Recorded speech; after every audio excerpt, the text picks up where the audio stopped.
Have you ever wondered how well you would fare if disaster struck tomorrow? It's a compelling question, isn't it? The world can be an unpredictable place, and being ready for anything is not just smart, it's a necessity.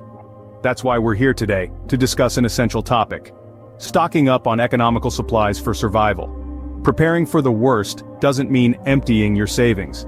It's about strategic planning with cost-effective resources. Being prepared doesn't have to break the bank.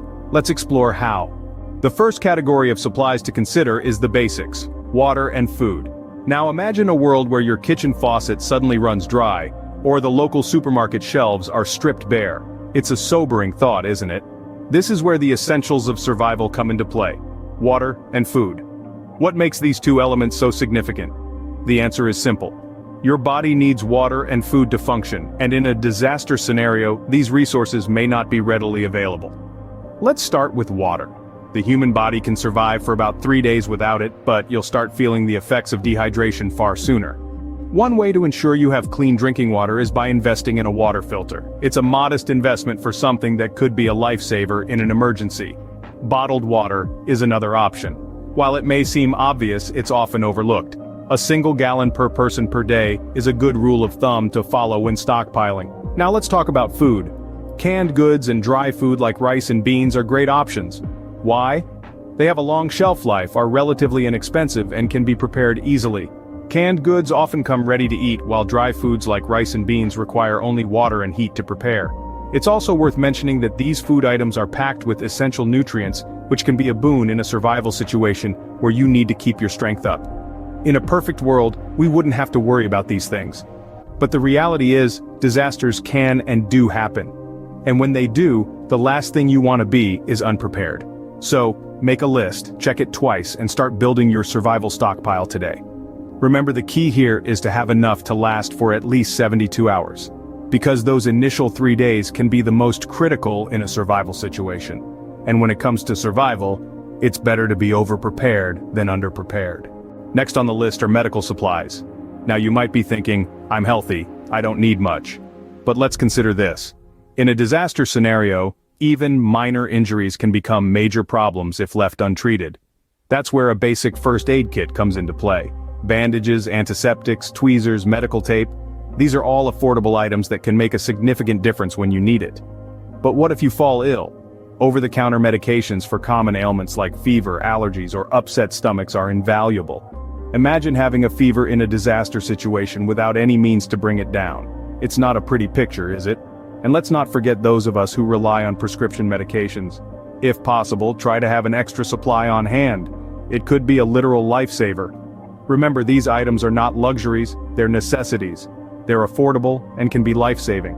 Health is wealth, especially when disaster strikes. Another category to consider is tools and equipment. The multi-tool, for instance, is a compact device that combines several individual functions in one unit. It's like having a toolbox that fits in your pocket.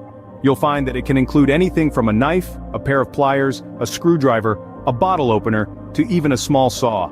These are all incredibly useful tools that can aid in various survival situations. The beauty of a multi-tool is that it's lightweight, portable, and most importantly, affordable. Next on our list is the flashlight. Of course, we're all familiar with its basic function. It provides light. But during a disaster, it's not just about seeing in the dark.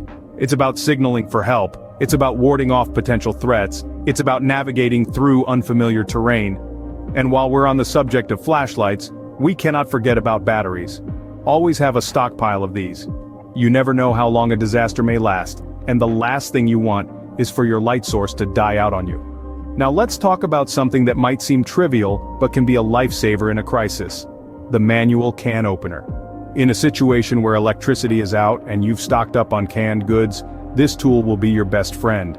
It's simple, it's compact, it's inexpensive, and it can mean the difference between having a meal or going hungry.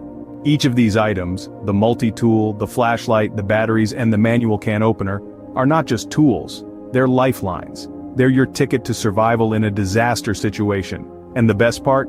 They don't cost a fortune. Each one is a small investment towards your safety, your survival, and your peace of mind. These tools might not seem like much, but in a disaster situation they're invaluable. So, we've covered the basics of cheap supplies to stock up on for disaster preparedness. From the fundamental necessities of water and food to the crucial medical supplies, we've tackled it all. We've explored the importance of having a stockpile of affordable yet nutritious food items and how a simple water purification system can make a world of difference in a survival scenario. We've also delved into the significance of medical supplies, emphasizing the need for basic first aid items and over-the-counter medicines. These essentials could be lifesavers in a disaster situation, proving that you don't need to break the bank to stay safe and healthy. And let's not forget the tools and equipment that we've discussed. From multi-tools to sturdy, practical equipment like ropes and tarps, we've underscored how these inexpensive items can be invaluable in a crisis. All these supplies, while cheap, are undeniably crucial in disaster preparedness. They serve as a reminder that being prepared doesn't necessarily mean spending a fortune. Instead, it's about making smart, informed decisions and prioritizing what's truly essential. So as we wrap up, let's emphasize once more. Preparation is key, and it's within everyone's reach, regardless of budget. Remember, preparing for disaster doesn't have to be expensive. If you found this video helpful, please give it a thumbs up and subscribe to our channel for more tips on disaster preparedness.